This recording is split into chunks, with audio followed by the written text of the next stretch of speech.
Podem obtenir àpats bons, sans i barats si posem a la cuina varietat d'aliments que puguem disposar, ja siguin frescos, secs, en conserva, i sobretot si els amanim amb una mica d'imaginació. Garantim l'accés a una alimentació sana de les famílies més afectades per la crisi. Per això, hem establert uns mecanismes interns per assegurar-nos que els infants que atenem a través dels nostres projectes alimentaris reben una alimentació sana i equilibrada. Ho fem de manera normalitzada a través dels punts de suport a les famílies i en projectes dissenyats a mida com les targetes de prepagament, a través de les quals les famílies poden adquirir aliments frescos en supermercats de proximitat, triant en funció de les seves necessitats, gustos i preferències culturals. És bàsic apoderar les famílies en el seu dret a decidir què volen comprar, què volen menjar. Per això els nostres projectes estan enfocats en garantir aquest dret. El receptari Per menjar bé, bo i barat ha estat dissenyat com a una eina més perquè les famílies puguin preparar àpats saludables, bons i equilibrats a menys d'1 € per persona. Som el 2015. Fa anys que estem actuant amb la crisi. Els infants estan a les famílies en una situació empobrida.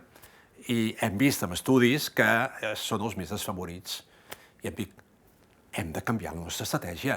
Una estratègia diferent, una estratègia que els empoderi i que els doni l'oportunitat igual que tenen tots els infants del país. I per això hem apostat per als infants d'una forma adequada, forta i perquè tinguin una alimentació normalitzada. Per alimentar-nos d'una forma saludable, necessitem consumir aliments variats. Podem dividir els aliments en diferents grups, segons la seva freqüència de consum. Els que se situen a la base de la piràmide alimentària són els que hem de consumir de forma habitual, mentre que aquells que es troben més a prop del vèrtex del triangle són els que cal reduir-ne el consum. Els aliments de consum diari són els farinacis com el pa, l'arròs, la patata, a més de la fruita fresca, hortalisses i verdures, els làctics i l'oli d'oliva, que repartirem en diversos àpats al llarg del dia. Per mantenir una alimentació equilibrada, necessitem també consumir de 3 a 4 racions de carn, peix, ous, llegums i fruita seca al llarg de la setmana. Cal reduir el consum de sucres, sal i greixos saturats que es troben a les carns grasses, les begudes ensucrades, la brioixeria, les mantegues i els fregits, i consumir-los només de manera ocasional.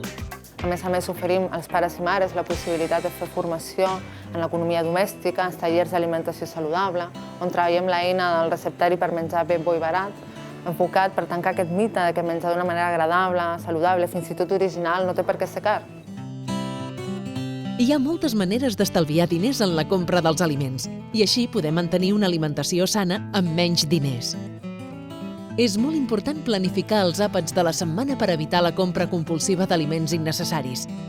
Cerqueu, compareu i contrasteu els preus i les ofertes abans de fer la compra. Comprar aliments de temporada us ajudarà a reduir despeses i a augmentar la frescor i el sabor dels aliments. Vigileu amb els aliments dissenyats per estalviar temps a la cuina, com ara els menjars preparats, els congelats o els aliments manipulats. Poden resultar molt més cars del que ens imaginem. Aliments com els llegums, els ous o les avellanes, entre d'altres, són bones opcions de baix cost durant tot l'any. Una alimentació saludable és bàsica en el desenvolupament, creixement tant físic com psíquic dels infants. Adoptar uns hàbits alimentaris adequats durant la infància és una garantia de salut per al futur, ja que és durant aquest període quan s'estableix el que serà el futur comportament alimentari de l'adult. Prepareu la base dels plats que consumireu durant la setmana, com ara pasta, llegum, arròs o patata bullida, i conserveu-la de forma adequada. Podeu utilitzar-la al llarg de la setmana combinada amb els aliments frescos que aneu comprant. Ajusteu les quantitats a la mida de les necessitats dels comensals i aprofiteu el menjar sobrant per elaborar nous plats fent-vos servir de la vostra imaginació. D'aquesta manera, evitareu el malbaratar els aliments. Cal conservar adequadament els aliments a la nevera i al rebost. Evitareu que es facin malbé i els podreu consumir durant més temps, estalviant diners. Si mengeu fora de casa, tingueu en compte les ofertes i recordeu que la carmanyola pot ser una gran aliada. Recordeu, els aliments que no són bàsics, com ara les llaminadures, les begudes ensucrades o alcohòliques i la brioixeria, poden desequilibrar la nostra alimentació i, a més, resulten molt més cars.